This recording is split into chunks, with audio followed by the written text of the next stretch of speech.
ఇల్లు అంటే 4 గోడలు కాదు. ఆ విషయం మీరు గుర్తుపెట్టుకోవాలి. ఒక కుటుంబానికి గౌరవం, ఒక కుటుంబానికి సంతోషం, మీ భవిష్యత్తుకు నాంది, ఒక భద్రత, ఒక చిరునామా. మీరు ఎక్కడున్నారంటే వేరే వాళ్ళ ఇంటి పేరు చెప్పాలంటే మీకు నామోషిగా ఉంటుంది. 2029కి ప్రతి ఒక్కరూ మీ సొంత ఇంట్లో మీరుండేట్టుగా చేసే బాధ్యత ఈ ప్రభుత్వాన్ని. అదే నా ఆశయం. ఈ ఇండ్లు కూడా మీరు ఒకసారి గుర్తుపెట్టుకోవాలి.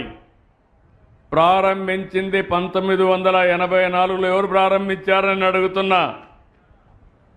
ఎన్టీఆర్ ప్రారంభించాడు, తెలుగుదేశం ప్రారంభించింది. దేశంలో ఎక్కడ కూడా అంతవరకు పక్కా ఇళ్లు నిర్మాణం చేయలేదు.